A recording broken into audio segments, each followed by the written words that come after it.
You guys just you keep coming around. I just keep hearing about you guys. And I might need to tell Ryan to cut that up a little bit and just put it in my audio for my phone. First of all, I love the game. I had a passion to play the game, not only football, but I love the game of golf. And what it lends to a person and the friendships you develop on the golf course. It's been a pleasure being on the drop. I wish you guys all the best down the road. As someone like you have that golf itch like a lot of us do. I keep track of you, and you are moving. You are on the move. So listen, I'm a big New Jersey golf guy. You're very kind, Mike, and you too, Ryan. It's a pleasure to be on just a couple of Jersey boys here talking about something we love. All the best. I really enjoyed it. This is the Drop Podcast where we talk golfing in the Garden State. I'm Mike Poro, and this is Ryan Coulott. What's up, Drop Pod people? Welcome back to episode 165. Mike and I here. Let's run through our weekly schedule. Yesterday, December 1st. Again, can't believe it's already December. It's really coming down to the end of the year here pretty quickly. Mike, you're down at in Myrtle Beach. You're playing the Dye Club, the Dye course at Barefoot Resort. 8th hole, par 5, 486 yards. Again, that came out yesterday, so head over to YouTube, head over to Instagram, where those things usually live. Today, Tuesday the 2nd, episode 165, you got Mike and I here. If you're watching us on YouTube, make sure you're subscribing to the channel to catch all of our content. If you're listening, make sure you rate, review, subscribe. All those things, they go a long way for us. Tomorrow, Wednesday, back to Ireland. I play St. Patrick's, 14th hole. It's this beautiful par 4, 365 yards. And for those that I've talked to about this or anything, St. Patrick's is it's on my Mount Rushmore of golf courses that I've ever played. It is absolutely beautiful. The views are not going to disappoint. I think you're really going to like that video. Bonus content coming out Wednesday. Mike, we got to play Weequahic Golf Course this year, and for the new opening of it, and we were invited up there. We had a day. We talked about all that. My front 9 at Weequahic is coming out on Wednesday as well. So we got a double Ryan day on Wednesday this week. Our guest for Thursday is Ina Kim Shad. Ina is the 2025 USGA Women's Mid-Am Champion. That's not of New Jersey. That's not of the East Coast. That is all women that are mid-ams in the United States that she won. So an awesome interview with her. She's super charismatic, and we had a great interview with her, Mike. It was a lot of fun. We don't interview a ton of women, as we've talked about, at past, and kind of the women's game is growing, and being able to shed some light on that with Ina was a great, great interview, and something that we should, be doing more of, or will be doing more of. And then Friday this week, 3:30 with me at Weequahic. So bunch of stuff coming out for me this week on the schedule. And that's our wrap for this week here. I will say this, I think the video that people will see tomorrow of you playing Weequahic may have the best shot that anyone has ever hit between you and I on camera. And I think that shot that you hit, when people see that, they're going to know exactly the shot that we're talking about, because you hit a lot of good shots, right? At times we all hit them, but it's a very big difference when the camera's on and when the camera's not on. And big fella, I think that shot that you hit may go down as the biggest shot hit in 2025. No doubt about it. Yeah, I don't think people can truly appreciate when the camera's on the added pressure that you and I have. And I don't know if we it's not something that we really advertise, Mike, but it really is. Maybe I'll speak for myself. I don't know about for you, but like when I know that the camera's behind me, I have to actively fight thoughts of like, people are watching this. People are going to make fun of you. Don't fuck this up. And I have to actively think that. And then it takes away from the thoughts that I'm trying to have in my pre-shot, my pre-shot routine thoughts. So it really is a a little bit, and if it creeps in just a little bit, I've actively gotten nervous on camera in thinking about that, that 4-foot putt that, like, oh, people are gonna see this, people are gonna make fun of you if you miss this. And so it is nerve-wracking having people on, or having people behind you watching. So that little bit, goes a long way for us. Listen, it's that balancing act between being an entertainer, right? Because that's kind of what you're doing on camera, and also a golfer, because you want to play the best golf you possibly can on camera, but you also know that, like, good or bad, I got to entertain the camera because I want people to watch. Like, that matters to us. And I still think, listen, that shot, when people see it, they'll say, oh, that's what they were talking about. Got to tune in tomorrow.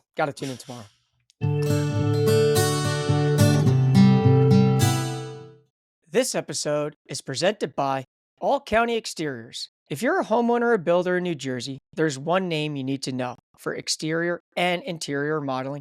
It's All County Exteriors. From roofing, siding, windows and doors, to kitchens, bathrooms, flooring and trim, they do it all. And with over 40 years of experience as a third-generation, family-owned company, you're getting more than just a contractor. You're getting a team that stands behind their work. Now, it is a great time to finally start that deck project you've been putting off before the winter weather hits and lead times pile up. And when you choose All County, you're not just getting top-tier craftsmanship. You're supporting a company rooted in real community values, proudly giving back through organizations like Make-A-Wish, St. Jude's, Roofs for Troops, and Parents of Autistic Children. Right now, they're offering an instant 20% off a limited time. Call 732-370-2780 or email info@allcountyonline.com to schedule your free consultation. All County Exteriors, quality you can trust from people who care.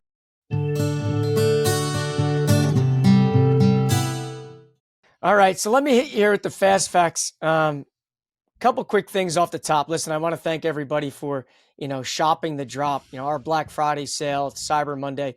It's one of those things that you and I have said many, many times. Frankly, just getting the logo out there, getting the brand out there, having more people just simply rep it because they enjoy the good work that you and I are putting into this thing.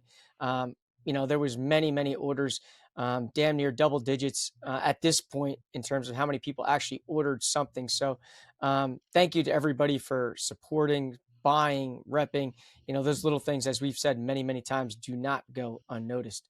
And then on top of it, listen, I will also put this out there that if people want stuff before Christmas, if they want something to send to a friend, a relative, things of that nature, you got to put the orders in before December 12th. If they're not in before December 12th, we can't guarantee the shipping will be there for Christmas Day. So just keep that in mind, that if you were looking to get something, scoop something, put something in a stocking, it's got to be done before December 12th. So that's what I got on the Shop the Drop sale. Now I'm going to pivot real quick into the PGA Tour qualifying. Second stage begins today, December 2nd. We've mentioned our guys being in there: Ryan McCormick, David Pastore, Jack Simon, Ethan Ing, and Melan Dhaubhadel. We got our 5 guys we're watching, hoping they make it to final stage, which begins on December 11th. So you'll see us watching, keeping tracks. Texts will be going out, DMs will be going out, rooting our guys hard. Hopefully they get it done this week. Obviously, we'll be able to relay and recap that information for you next week. And that's all I got here, Val, for the fast facts for this week. So not only that, Mike, we do also have some people that got exempt to final stage, correct?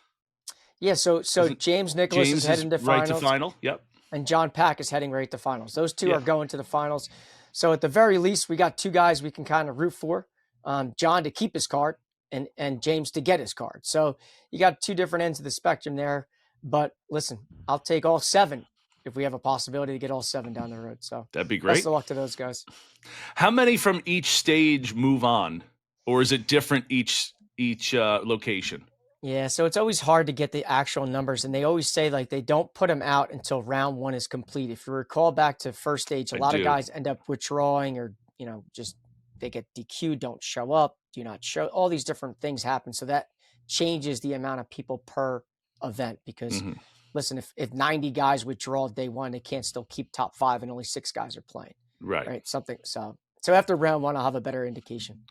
But we could assume that it's probably 5-ish people per location, right? Give or take a couple. It's not like it's I'd top say, 20 at each location, no, right? I'd say maybe 10, 12 max. Okay. Somewhere in that ballpark. So we do have the So I was thinking it was smaller, right? So we do have the possibility because both Ryan and David are playing at the same location, correct?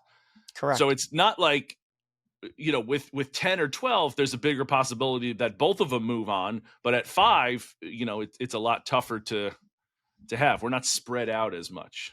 Correct. So yeah, the guys got to go low. Got to go low. Yeah. Good luck to those guys.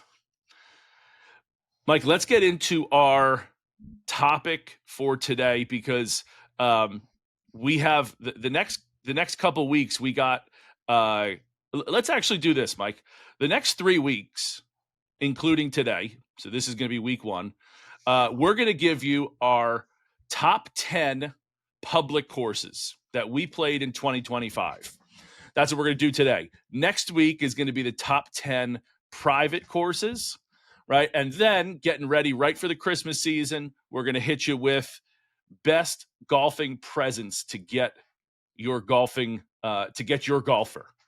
Right. So that's what we're going to do for the next couple weeks here. So let's jump right into it, Mike. I'm excited for this. This is something that has been kind of a year-long commitment, I would say, on my end. If we go back to probably a year ago, maybe a little bit less than a year ago, if we go back even further, we started doing course ratings. Right? And then, listen, pal, that might be episode 3. I think if you really pulled up the archives, we could go pretty far back, right? That we were doing golf course ratings, but last year it kind of ended for me in like July, right? I kind of got lazy with it, and I said, this is going to be my New Year's resolution: is that we are going to do golf course ratings all year. And by we, I mean the podcast is, but it's been more my thing going through. So I'm going to continue this. I continued this list throughout the whole year. There's not one golf course that I played that's not on this list. If I played 18 holes, it got a rating. And so I took that list, right? And I put out of that list, I have 12 New Jersey public courses. Now, I specifically say New Jersey because I played on vacation, over the summer in Carolina. I played in Ireland. So I have more public courses than just the 12, but these are 12 New Jersey golf courses that I played. We're only going to give you a top 10. So what I did was I took the course ratings and I ranked them, right, 1 through 10. And then I looked at the list, and the ones that were close, I used some judgment, right? And I'll kind of give you a numbers example here. I had 3 courses that were I had 2 courses that were 8.67 and one that was 8.65. Of those 3, I took that grouping of 3, and rather than put them in the order of the numbers, I took, okay, I like this one the best of these 3. And I like this one the second best. I like this one the third best. So I would say, other than that grouping, Mike, there's another one. I flipped a couple, or another set, I should say. I flipped because I like it a little bit better. But otherwise, I stayed pretty true to the numbers there. So I just wanted to give that caveat, something you and I talked about pre-show here, that I wanted to just kind of make sure that we kind of understood where I was coming from. I'll speak for you. I think yours is just going to be, hey, these are the 14 public courses that you played, and you picked your favorite 10 and put them in order. Yeah, without any kind of analytics. For a guy who's analytically driven, you're just going based on feel. I love it. Listen, it's 2 different ends of the spectrum. You're taking a page out of my book, and I'm taking a page out of yours. And I give you credit for being consistent with that rating system, because to your point last year, it can get overwhelming with how much golf we play and how many different courses that we play. So for you to get through posting season rankings, credit to you there. Yeah. But I'm dying to hear this. I'm dying to hear this. And I'm no offense, I'm stunned that two courses had the exact same rating. Stunned. It is really pretty crazy. And honestly, they were, when I think back to them, like, I think they are, like, if you were to ask me, like, which one do you like better? I'd have to, like, think about it, right? And I bet you'd have to do the same to, like, see which one you liked better. I think it's a tough one. You'd come up with one you like better, but, like, they are pretty comparable courses, right? And we do want to give the caveat of this. While we're giving this list, this does not mean that we hated a course. There wasn't one course that this year that we played that we were like, that's a dog track, don't go there. There wasn't one. We really liked to absolutely loved every course that we played this year. I think that's a fair statement. And maybe not really liked, but liked. Like, there wasn't one that we were like, I'm good. Right? We would go back to, I think when I look at this list, Mike, I would go back and play every course, including the two that are not on the list. I would go play again. Absolutely. So I think that's something that we should also state, that we're not trying to knock any of these courses. It's not like, hey, the number 10 course, don't go play it. Not worth your time.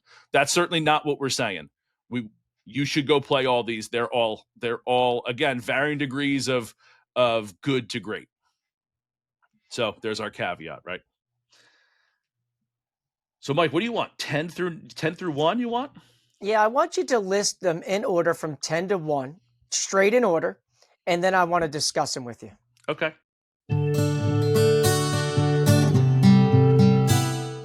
Winter is coming, but there's no golf facility still as busy as Galloping Hill Golf Course in Union County, New Jersey. The courses are open all winter. The Hill Tavern is still buzzing with holiday parties and guests, and kids eat for free all winter again. The clubhouse at Galloping Hill is a hub for social events. From stunning weddings to lively corporate events, the clubhouse is a dynamic venue that can host any type of event that you can imagine. But the real star of the winter is the Swing Suite at Galloping Hill. You can book by the hour just to focus on improving your game, or book longer sessions for an unforgettable time with your friends while you watch the game, enjoy the bar-style food and drinks while playing some of the most famous courses in the world on the simulator. It's a perfect blend of sport and socializing, where even non-golfers can have a blast. Head to learningcenterghgc.com to book your slots now. Or if you'd like to reserve the space for a group outing, please contact Greg Ward at 908-241-8700, extension 308. It's all happening this winter at Galloping Hill Golf Course.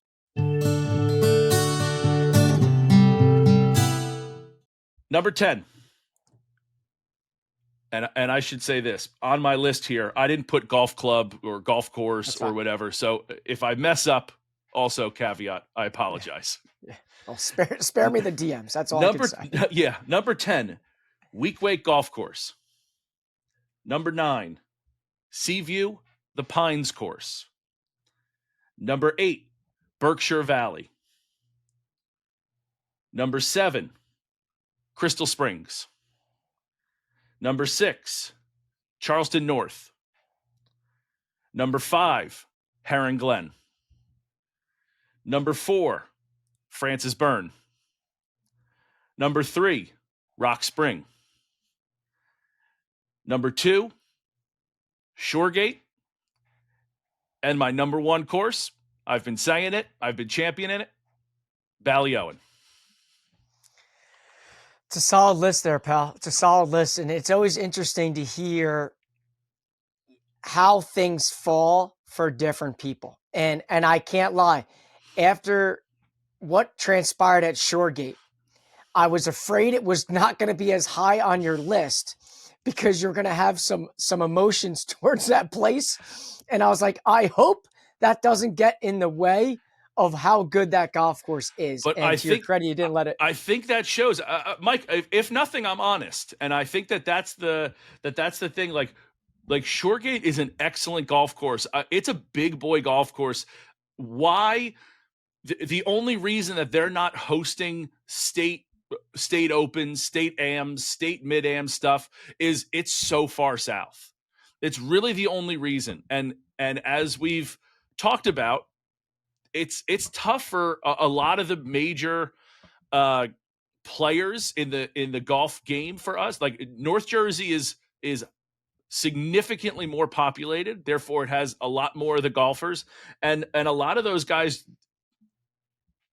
maybe rightfully so, but they complain about having to go too far south. And if you're having a tournament that's going to be a multiple day event, they don't, I think you could stay in Atlantic City, you could make a nice little couple days out of it, but you're still taking time off work. Like these people have lives, they have jobs, but so I get it. I get why it doesn't. That said, it is a fantastic golf course. And it doesn't get lost on me for how poorly I played on that front. It doesn't get lost how good it is. It doesn't. It's fantastic. It's a big boy golf course. It almost has like a bigger stadium feel, right? Like we've been in gyms, right? You got those little bandboxes, and then you got like the arenas. It definitely feels like an arena that you're playing in there. Now, give me the list that was tightly grouped together that you had to, use some coach's discretion, let's say, on. So, and again, the discretion could be for various things. And we talked about the course rating system, and it's something that maybe we need to update moving into the future. Because some of these courses, like the pro shop at Francis Byrne is bad. I would say there's nothing to write home about. It's got a check-in. They got like a rack that's got some polos or something like that, but there's really nothing else there. So it's really tough to give that a good rating as far as like the pro shop goes, when that's one of the categories that we go off of. Whereas you go to like Ballyowen's, beautiful pro shop, lots of merchandise, views galore. They got, all kinds of the aesthetics of the inside, right? It's not just the pro shop, but like the whole inside part. So again, a course like Ballyowen's going to get a 9 or a 10 for its pro shop inside part. And it's tough to give Francis Byrne something. It's tough to give it something that's reasonable with where it sits, but also give it a fair rating. So everybody passed, I would say. Everybody got at least a 7 on something like that. But the difference between like that one and the other one is a big difference. So there's things like that there. There's also things like the weather, Mike. You and I have played some of these courses in difficult conditions. We make our schedule, we put it out there. We're going to play on this day, and barring lightning, we're pretty much going and playing. Whether it's i.e. Heron Glen. Heron Glen.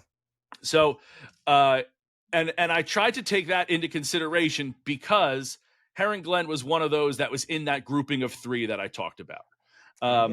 Heron Glen, Rock Springs, both got 8.67s, and Francis Byrne was the 8.65.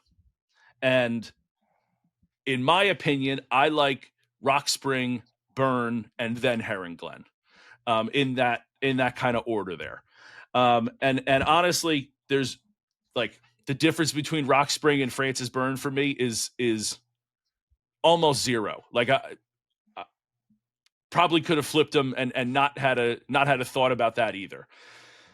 So that said, like it is kind of the day we catch it, right? And some of those things on the rating are, need to be slightly tweaked. I still think I think that we're 98% of the way there.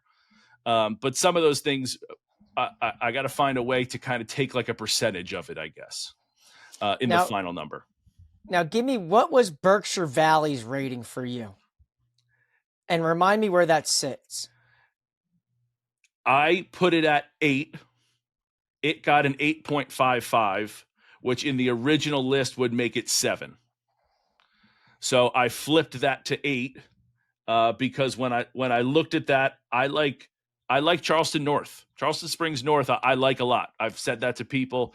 So I put Charleston North at 6, and Crystal Springs was 7, and then Berkshire Valley was 8. So that's another one that I kind of flipped a pairing there.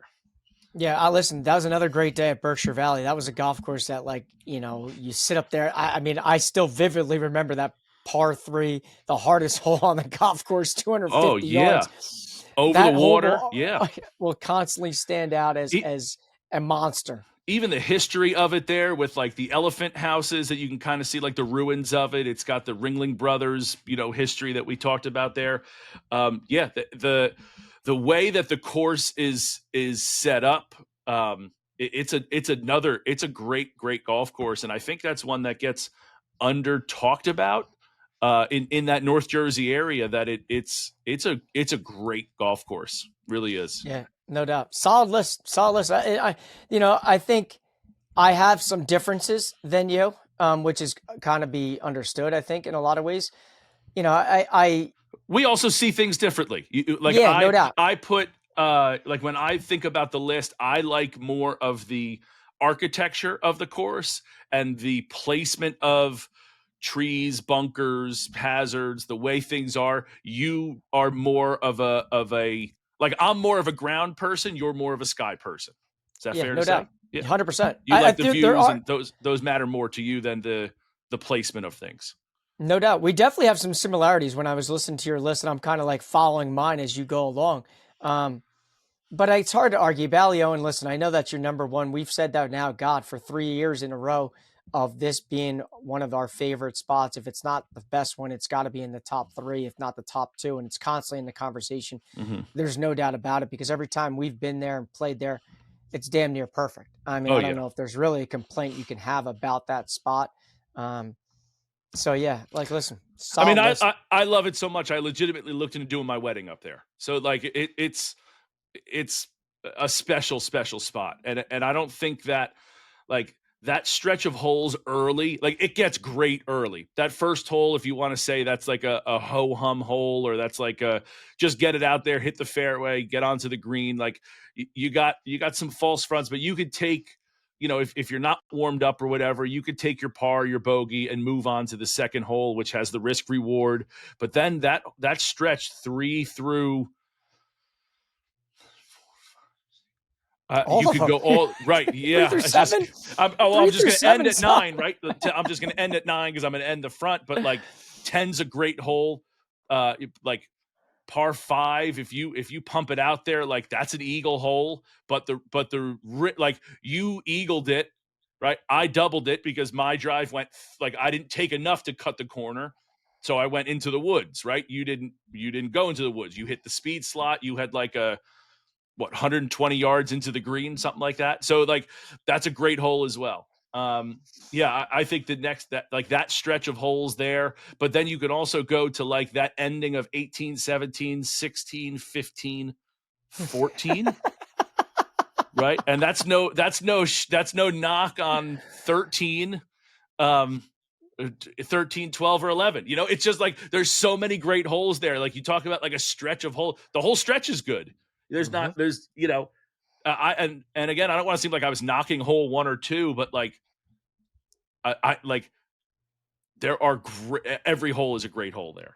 So yeah, I don't think it's in question, honestly. To me, Shoregate got an 8.9, Balioan got a 9.15. And in this, like, if you looked at all the numbers, they're all pretty bunched up there.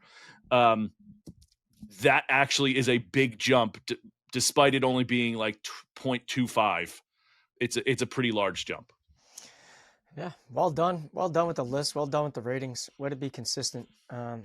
Job well done. No doubt about it. We'll give you the privates next week. Yeah. And I'm going to do the same thing next week. So I'll give the same disclaimer. I might even just copy and paste this one in, into the next week's episode. But yeah, I'm just going to do the same exact thing for next week.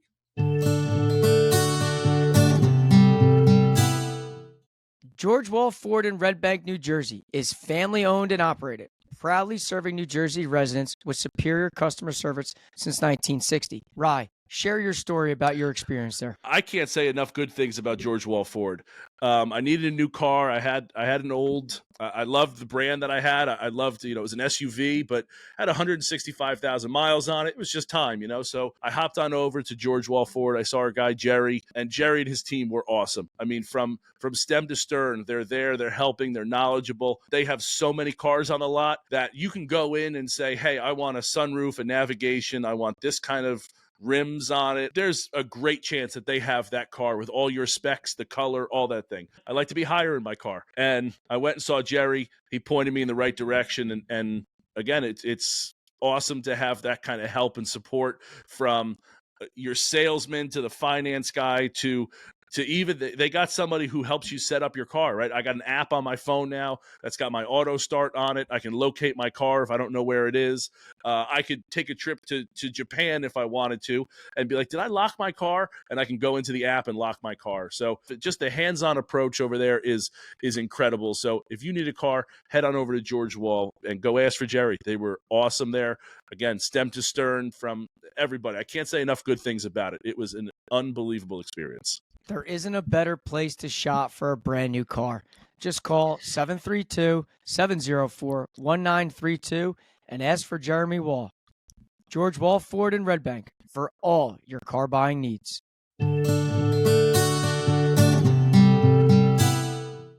All right, so here I'll throw mine at you, and you can start to yell at me about mine because I'm sure there might be some comments made here. I'm going to be writing them down while you go. So we obviously, to your point, you played 12, I played 14, and obviously not every time we played together, but there are a lot of similarities in terms of the golf courses that we played. So like you, I'm going to go from 10 to 1. Here are my top 10 public golf courses played in New Jersey in 2025. Number 10, Weequahic. Number 9, Blue Heron Pines. Number 8, Galloping Hill. Number 7, Berkshire Valley. Number 6, Heron Glen. Number 5, Rock Spring. Number 4, Ballymore. Number 3, Shoregate. Number 2, Ballyowen. And number 1, Francis Byrne. There's my top 10, with obviously 4 being what I like to deem honorable mention. The least shocking thing about this podcast is that you had Francis Byrne number 1.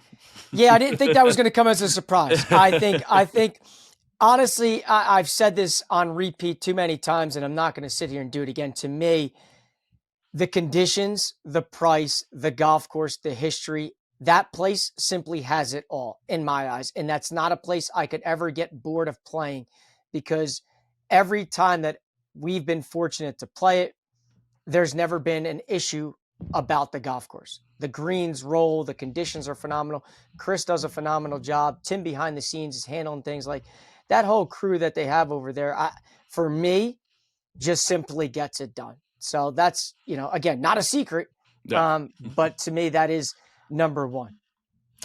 So, Mike, the first thing that pops out to me is our top 5s are the same.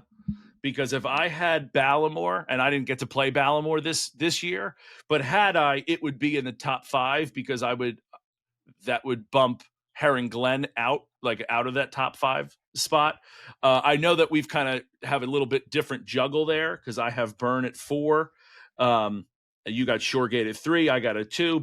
I know that we're kind of juggled in that time period, but I think that goes to show that while we're different, we're kind of the same. That these are the best public golf courses in New Jersey, 1 through 5 in some kind of realm right there. Because again, while I didn't get to play Ballyowen, it is also Ballymore. It is also that that's a big boy course as well. I think that's, when we were thinking back to the calendar that you and I put together for places we wanted to play, if you think back to January and February and March of this calendar year, we had set it out like we're going to try to play the best of the best in the state. So we know that we can share with the audience, here are the best public spots to play. And we get it. Tee times are never the easiest. Getting on the courses are sometimes difficult. Prices sometimes don't always suit everybody's needs. but that was our mission. And I think when you look at our lists, yes, they're very similar in a lot of ways, but it also encompasses the best of the best. And that was the goal that we set out. And frankly, I think we accomplished it. And I will say this about Ballamore. I think if you're talking hidden gems in the state of public golf in New Jersey, that course is Ballamore. And I know a lot of people in North Jersey have never played it, don't know even what I'm talking about. But I'm telling you what, just like you and I have ventured north, south, east, and west, the people in the northeast, northwest, or frankly, the northern part of the state, you've got to venture south to go play Ballamore, because I think it's one of those courses that's always in phenomenal shape. Mm-hmm. The people there are unbelievably nice.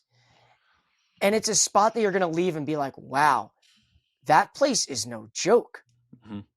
And it doesn't get a ton of play. Like I would imagine, let me rephrase. I would imagine it doesn't get a ton of play because what have I played it once, twice? Did I get down there twice? Whatever it is, the one time that I'm thinking of that I played it, I thought I played it. I think I only played it once. Now I'm saying it. It was twice. The time that I'm thinking of, it was late in the year and it was not chewed up, which is shocking because you think like a public course that is that caliber, it gets chewed up. And you look at, and we didn't get there, but Hominy Hill, that's the knock that people have on it, that the later the season gets, it gets kind of chewed up in certain areas because it gets so much play, because it's such a highly ranked course, highly rated course. Everyone talks about Hominy Hill, but you have certain spots of the course that just get chewed up, for lack of a better term. You know, if you're, the hole that I think of always is the 10th hole. If you're not a great golfer, you're hitting a driver to this area that's maybe 40 yards long, right? If you're a good golfer, you're laying up to that same area because it's the right spot to lay up to. So in this, like, you play it at the end of the year, you're getting a lot of divot marks or places that have to get fixed. And that, again, not a knock on the course. It gets so much play, and the whole area is kind of in that everybody that plays kind of plays from this same, again, 40-ish yards, 30-ish yards area. That wasn't the case when I went to Ballamore. There was none of that. It was in pristine shape. And again, I played it with leaves on the ground. So it had all season to get chewed up and was in perfect condition. Yeah, and huge shout out to our friends over at Kemper Sports for me. You know, and I was looking at the list, when you talk about courses that they manage and oversee, I believe I got Rock Spring, Heron Glen, Berkshire Valley, Galloping Hill, 4 of my top 10, and probably damn near similar on your list, to the top 10s in New Jersey that we've played. Clearly, they know what they're doing. You talk about a golf management company that oversees things. Listen, they do it well. They do it well. And I do got to point this out, you've said it, I'm going to reiterate it. These are the courses that we've played in 2025. So please don't come yelling at me. Well, what about Architects? What about, to your point, Hominy Hill? What about, we didn't get there in 2025. Who knows what happens in 2026? But we got to focus on the places that we did play. Agreed. Yeah, we can't hypothetically put, courses in, because as I started this with, I would hypothetically put Ballamore into my top 5, but didn't play it, so can't put it in. I do have a question here for you. All right. So looking at your list, okay, looking at your list of all the ones that you played. All 12. All 12. Do you have a course that you think could climb the rankings in 2026? Oh, wow. That was no hesitation. No. That was I said it. If you are a follower of the podcast, you should have an idea what I'm talking about. I don't even have to finish the question then. No.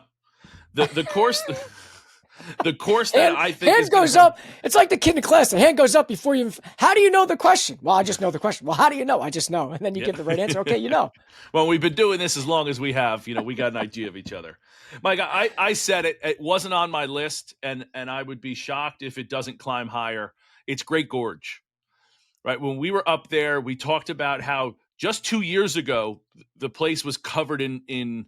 You couldn't tell the green from the fairway. There were, what do they call them? Not dandelions. Those big reeds were growing all over.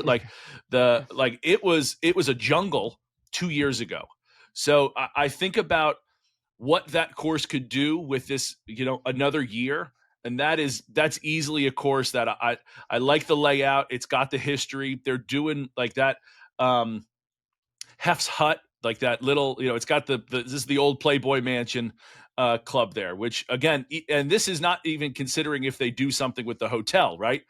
If this is just the golf course, as they continue to grow that golf course, as they, fix things that are in need of fixing, right? Like the cart path was now bumpy because trees have grown and roots have pushed the cart path. So like when they smooth that out, right? That's an aesthetics thing that like they can fix as they continue to grow and bloom the course, so to speak. If you remember, they talked about like how out of bounds, like that one hole that was a dog leg right, that you couldn't hit it because you couldn't hit it far enough. You couldn't start it far enough, right? Well, he said 20 yards in there was out of bounds. Like they found out of bounds stakes 20 yards into the tree line there. So like as they shave that back and make it a better, more to the original, like how it's supposed to be designed, I think that's a course that's going to, frankly, I think that's a course that's going to explode. If that's a stock, I'm buying, and I'm buying a lot of it. Yeah. Listen, phenomenal views there. No doubt about it. The ups, the downs, the mountains, the rocks. Where else? You're not getting that in a lot of places. No, that place had it. And nothing stands out more to me is when you and I were on that first tee and it was like, don't fall off the cliff because life will end right here. That is something that I will stand in my mind probably for forever. Yeah, no doubt there. What on your list is one of those high climbers that you had? Yeah, I think, and I just continue just to be probably really Essex County biased in a lot of ways, but I think Weequahic is going to be that spot because I think Weequahic hits on every type of golfer. Right? It's not just the bomb and gouge. It's championship caliber. It's top of the line. It's 7,000 yards, all that. It hits every type of golfer. And being what it is, you can be an average handicap and go out there and truly experience and enjoy that spot. We're not feeling like I'm overmatched. I don't have the game. Whereas if you are a very good golfer, now you got to think a little bit more when you're out there because you can't just hit it wherever the hell you want.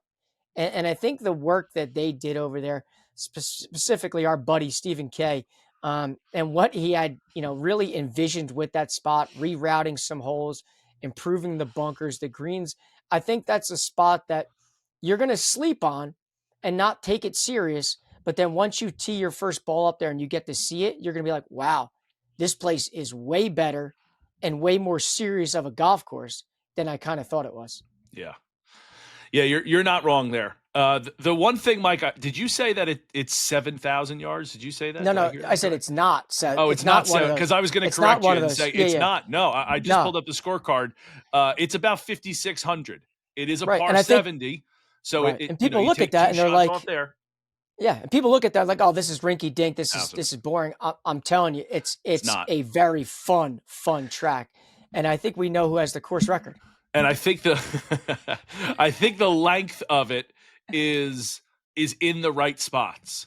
Like there's some shots that are, you have some par 4s that are shorter, right? But you have some par 3s and par 5s. Like it's long in the right spots and it's challenging in the right spots. Like you might not want to hit driver because you go into, there's a ditch out there, but then if you try to hit driver, right, and go over it, you could be in the hazard. But if you go over, you have a reasonable shot in. Or if you lay back, and you hit, a hybrid or a 5-iron or something off the tee, then you have 3-wood into a green. So you got risk reward there. So that's kind of what I mean. It's in the length is in the right spots there. So to your point, Mike, people are going to look at that scorecard and be like, I ain't playing there. And you're missing out on a great golf course. You are on top of where it's located. I think when I pulled in there in that little Weequahic Park, on top of being right in the middle of Newark, like I'm like, there's no way a golf course fits in here. And then you see the views, the picture, the backdrop. I'm like, man, this is actually really, really cool. Really cool. And this is another thing about it, Mike. The scorecards in Essex County are second to none in New Jersey. They really are. Tim and his people there have done it right. They got the little history of the course there. It's got, each hole has a name. I love that. And if you don't love that, I think you're missing out on a nuance there, because it is giving you a little bit of a hint on how to play the hole. It's giving you a little bit of a hint on what to expect. That scorecard slaps. It really does. Yeah, and even to your point, even if it's not something that you want to enjoy while you're playing because you're focused on the golfing aspect, even when you go back after the round, like us golf sickos, and actually look at it, you're like, oh, that's actually a pretty cool detail that may get overlooked because you're so focused on shooting your 65 or breaking 100, whatever you're trying to do. Yeah. I don't like that second part there, but how I wonder, have you talked to Tim? Is that 65 still held up? I haven't asked him. Yeah. I don't even know if that's actually legit. I mean, the score is legit. I don't know if it was actually counted. No. What do you mean? It should certainly count. You had the course record for until someone shoots a 64. Yeah, we didn't skip holes. We played. No, we battled potential rain, but yeah, 100%. That's legit. I think that's just like a thing for you and I that we're just gonna like stamp somewhere. I don't know if I got Tim to fully give me credit for that. I guess we'll have to ask him. Yeah, Tim needs to put up a plaque of course records there. Put your name up at the top there. So that's our top publics. I'm sure, make sure you check it out, our socials. I'm sure we're going to have the full list there if you want to just look at it, digest it a little bit, but we'll have something out there for you. But that's our a wrap on our top 10 public courses for 2025. What a list. What a list. I mean, I think if you just step back and look at that list, that's the cream of the crop, really, minus maybe a couple, maybe minus a couple, which we're not just going to get to them all. But when you look at the cream of the crop and the top 10s and the top 20s of public golf courses in New Jersey, we did a pretty damn good job of hitting those spots. Yeah. Again, like we missed out on Hominy Hill. Me not getting to Ballamore is another one that people talk about. People talk about Architects. It's another one we didn't get to. And I wonder West. How many. That was another one that got commented a lot to us. Was Noel West. Noel West. Okay. So, what's that? Not Mountain Ridge. Mountain something. View Mountain View out west. Is that one that's in there as well? Like that's another one that gets a little bit of love. So, yeah, there's a sprinkling of them, but again, I think we did a pretty good job of covering all that there. We did. So hopefully you enjoyed that. I do want to recap and just quickly hit a little quick hitter here at the end. I know we talked about it pregame, unless back in the college days, pre-show. And you had no clue that the Skins game went on, and I don't know if my algorithm was just different in terms of what was getting pumped out there nonstop, but the Skins game took place this past weekend. I spent no time on my phone this weekend, and I spent all my time on my hands and knees as I was tearing up the flooring in my kitchen and fixing cabinets in the kitchen and repairing walls in my condo. So I had a busy weekend, so I was not on my phone as much. You were on the YouTube of how to in terms of projects, the DIY projects.